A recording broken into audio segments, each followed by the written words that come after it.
Bonjour à tous et bienvenue dans le monde passionnant de la business intelligence et de Power BI. Alors je m'appelle Christelle, voilà, je suis pas très loin et je vais vous accompagner sur une suite de tutoriels dédiés à l'utilisation de Power BI. Alors Power BI c'est quoi? C'est un outil qui est créé et commercialisé par Microsoft et qui est défini comme étant un outil décisionnel de visualisation interactive des données. Voilà, c'est la définition officielle.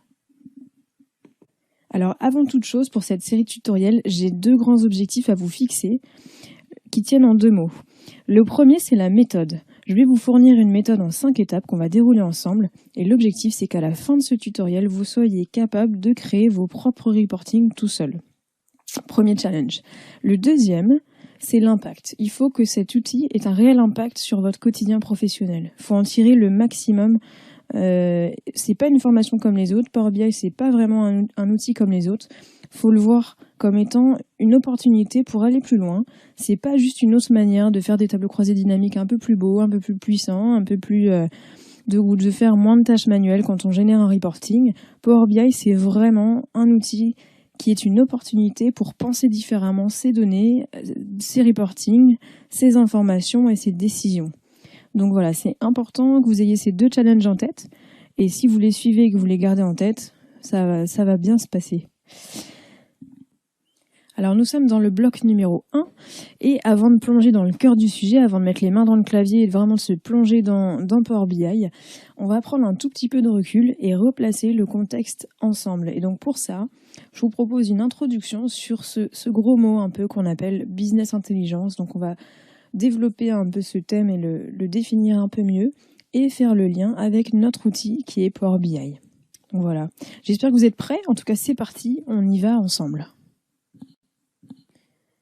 Pour illustrer la business intelligence, on peut repartir du quotidien parce qu'on prend tous beaucoup de décisions dans une journée, que ce soit de manière collective ou personnelle. Et la plupart d'entre elles, par exemple ce qu'on va manger le soir, comment on va s'habiller, etc., elles sont réalisées sur la base de nos sensations ou de décisions similaires qu'on a pu prendre par le passé. Et on est vraiment en mode pilote automatique pour ces décisions-là. Mais il y a d'autres décisions qu'on prend aussi tous les jours qui nécessitent, elles, une méthodologie évidemment beaucoup plus robuste. Et donc, ce sont ces décisions-là qui nous intéressent en business intelligence. Par exemple, est-ce que mon entreprise, elle devrait plutôt investir dans le marché A ou dans le marché B? Est-ce qu'on livre nos produits à l'heure? Sinon, pourquoi? Quels sont les produits qu'on vend le plus? Quand? À qui? Etc. Et donc, pour prendre ces décisions, il nous faut bien évidemment des informations, des preuves.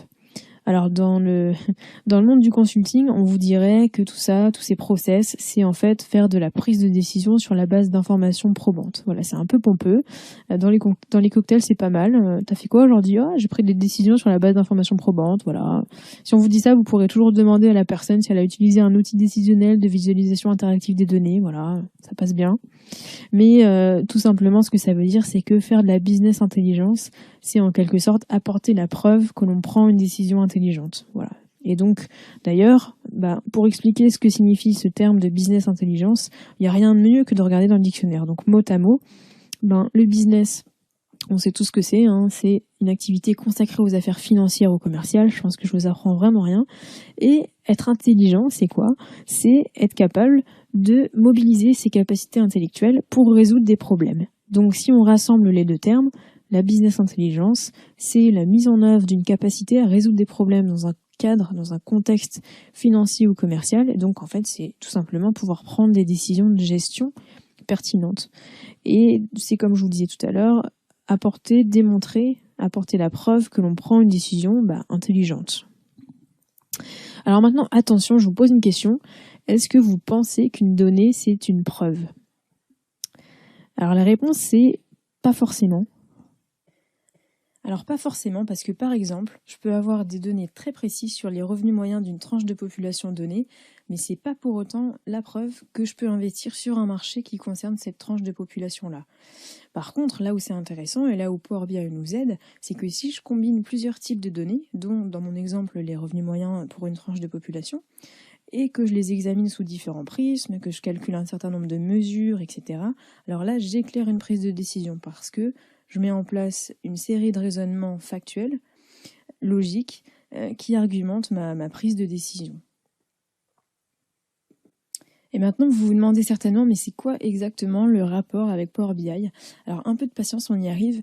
Mais juste avant ça, et pour faire le lien entre la BI et Power BI, justement, je vais vous raconter un tout petit peu l'histoire et l'évolution des outils qui servent à faire de la BI. Alors, au commencement, c'est-à-dire en 1969, il y a eu l'invention de la base de données par Edgar Code, un Américain. Donc c'est une invention vraiment clé parce qu'elle a permis de pouvoir stocker de la donnée, ce qui n'était pas le cas avant, en tout cas pas de manière numérique et pas à aussi grande échelle. Et donc, à partir de là, c'était bien utile de stocker des données, mais on a aussi eu besoin d'outils pour faciliter la saisie et la collecte de toutes ces données. Donc, logiquement, dans les années 70, naissent des applications de collecte des données, les premiers ancêtres d'Excel, les premiers tableurs très minimalistes. Ensuite, on a eu besoin de les croiser entre elles, ces données, de faire ce qu'on appelle des analyses multidimensionnelles. Et donc, dans les années 80, au fur et à mesure, sont apparus les entrepôts de données, les data warehouses, qui permettent donc un meilleur accès et une meilleure gestion des données. Ensuite, les besoins continuent à évoluer, à mesure aussi que les technologies continuent de progresser. Et donc, en 89, naît le terme de BI. C'est un Américain aussi qui s'appelle Howard Dresner qui l'a défini en premier. Et donc, petite précision, à cette époque et depuis 1969, les entreprises finalement se sont structurées pour faire face à ces évolutions-là. Et donc, elles payent des gens, tout simplement, pour extraire les données, faire les reportings, les mettre à disposition des managers, etc. Donc, concrètement, quand un manager, le manager c'est toujours le pilote à bord, se pose une question, il a une décision à prendre, il a besoin d'informations précises, et bien ce qu'il devait faire, c'est se référer à ce service, se référer à cet ensemble de personnes qui sont des experts en base de données, et donc leur demander un rapport, etc., etc. Donc c'est bien sûr plus efficace qu'avant, mais ça avait quand même quelques biais. Déjà entre la transmission du besoin et le résultat, le manager, il n'y avait pas forcément parfaite compréhension entre les experts base de données et le manager, donc il n'obtenait pas toujours les infos qu'il avait demandées. Le délai de réalisation, la fréquence, évidemment, on avait toujours un peu tendance à cette époque quand même à piloter au rétroviseur. C'était un peu compliqué d'être proactif, puisqu'évidemment on n'avait pas les données en temps réel.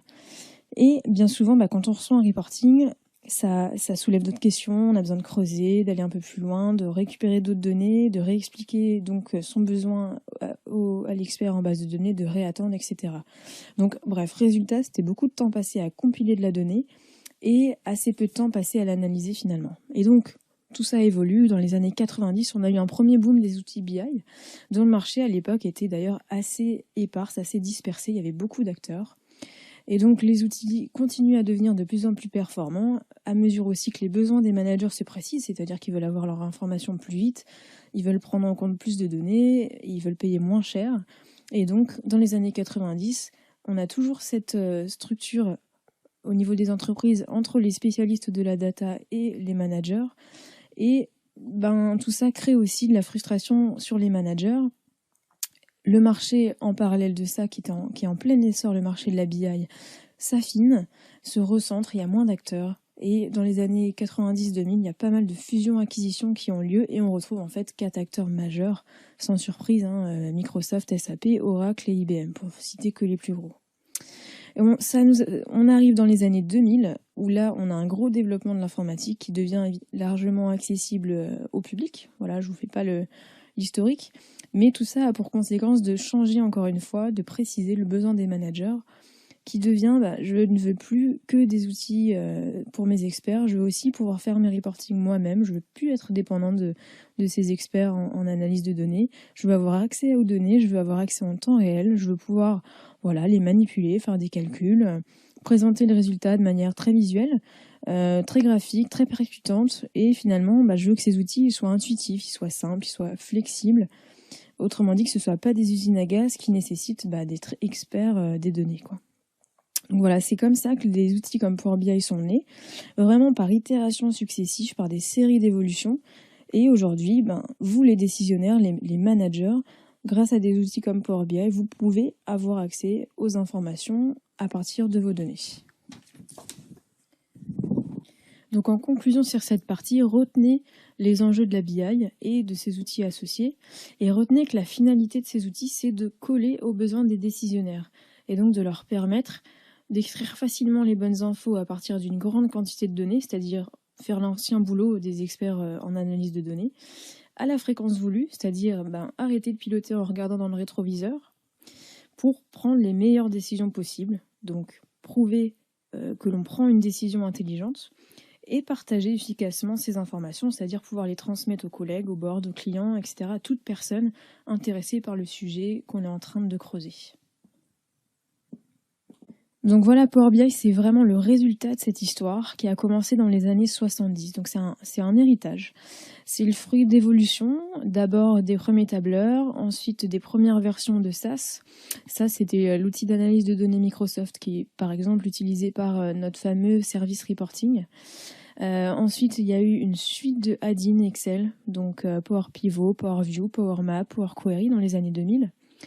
2009, et puis tout ça s'est transformé et est progressivement devenu Power BI à partir de 2014. Donc voilà, on a fait le lien entre la business intelligence et Power BI, et maintenant on va pouvoir se concentrer sur cet outil exclusivement, et on va le découvrir étape par étape, en gardant en tête nos deux objectifs, la méthode. Il faut acquérir la méthode qui va vous permettre de réaliser vos reportings vous-même, et l'impact, que vous puissiez utiliser ces nouvelles compétences pour avoir un impact sur votre quotidien au travail. Voilà, alors cette partie introductive est terminée, donc maintenant on lâche rien et on passe à la suite.